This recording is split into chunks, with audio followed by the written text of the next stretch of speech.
kembali semula kita ke perbincangan yang telah kita perbincangkan tadi, iaitu berhubung dengan pencemaran Israiliyat ataupun kisah-kisah yang tidak ada sumbernya yang benar, yang dikaitkan dengan kisah-kisah umat yang terdahulu, kisah-kisah nabi-nabi, para rasul, yang sebahagiannya itu tidak mempunyai asas, bahkan boleh mencemar kemuliaan para rasul ataupun mencemar ajaran Islam itu sendiri.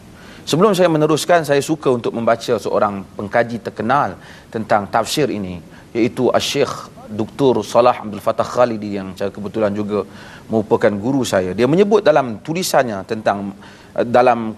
Ma'a Qasas As-Sabiqin fil Quran, satu kenyataan yang penting untuk kita lihat. Beliau menyebut, telah berlaku kesalahan sebahagian pengkaji, penulis dan penceramah dalam kalangan muslimin apabila melihat kisah-kisah umat yang lalu dalam Al-Quran.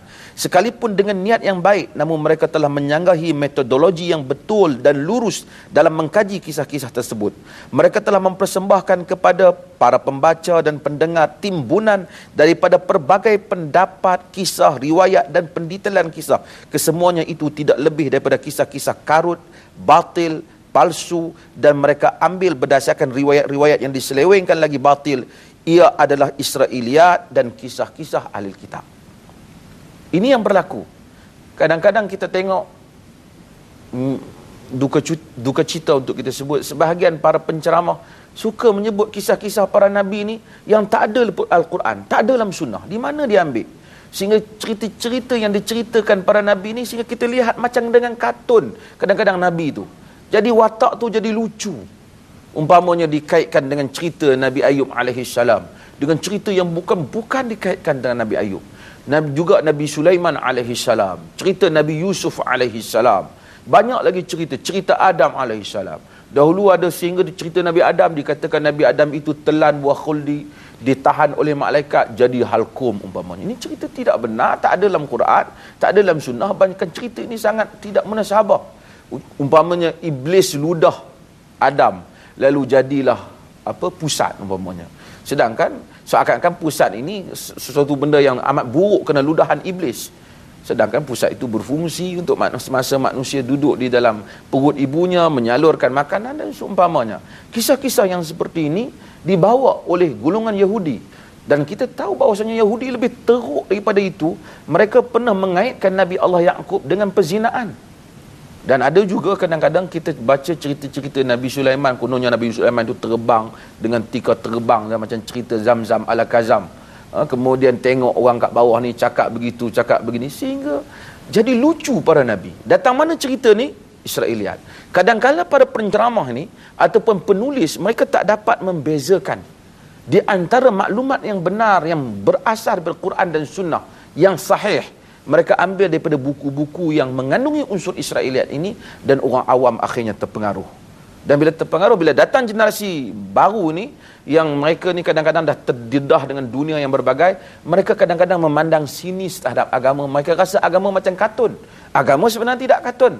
Yang kartun itu ialah unsur-unsur yang diceritakan oleh penceramah ataupun golongan yang menyampaikan maklumat tentang para nabi ini. Agama jelas. Saya sebut satu contoh.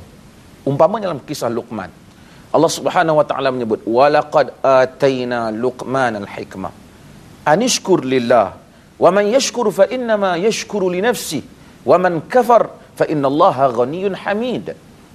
Maksudnya, sesungguhnya kami telah memberikan kepada Luqman hikmah agar dia bersyukur kepada Allah. Sesiapa yang bersyukur, sesungguhnya dia bersyukur untuk dirinya sendiri. Sesiapa yang kufur, sesungguhnya Allah itu maha kaya lagi maha terpuji. Allah hanya sebut Luqman. Allah kata keistimewaan Luqman ini diberikan hikmah, ia bersyukur kepada Allah. Tetapi bila kita baca riwayat Israiliyat, dia kata Luqman ini kulitnya hitam, bibir mulutnya tebal, orangnya pendek, kulit. Dia divert, dia alih pandangan kita terhadap tujuan asal Quran.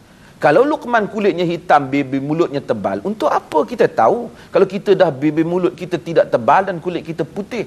Bukan itu yang hendak disuruh oleh Allah Subhanahu wa taala untuk kita tiru. Yang hendak disuruh oleh Allah untuk kita tiru ialah kita meniru bagaimana akhlak Luqman dan pendirian Luqman.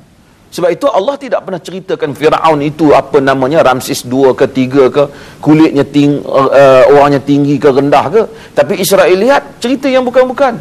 Kata Firaun ini kononnya tongkat terkejut dengan ular Nabi Musa pergi ke buang air mula-mula 40 hari sekali, terkejut dengan Nabi Musa 40 kali satu hari.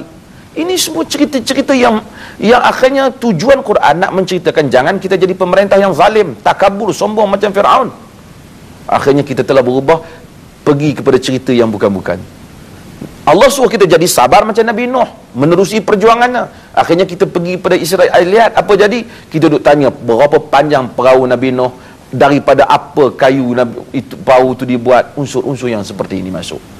Inilah Israeliat yang menyebabkan ramai di kalangan masyarakat kita ini kadang-kala apabila cerita para nabi, dia tak dapat keistimewaan semangat dakwah para nabi. Akhirnya ataupun perjuangan para nabi, dia dapat kisah-kisah yang kadang-kadang untuk dalam bahasa kita entah apa-apa jadinya.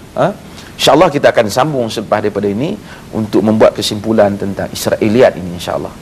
Kita bersambung semula, insyaAllah.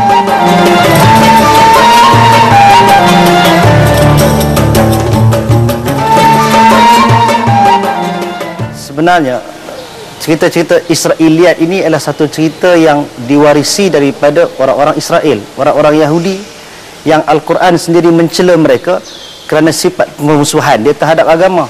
Jadi macam mana boleh tergamak sebilangan golongan agama ini mengambil sumber daripada orang-orang yang memusuhi agama, yang terang-terang dia boleh berani membunuh, melakukan penipuan, penustaan terhadap nabi-nabi.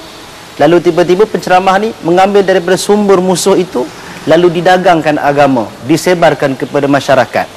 Hasilnya, masyarakat akan mendengar cerita-cerita palsu yang tidak ada asas dalam Al-Quran dan sunnah Nabi SAW.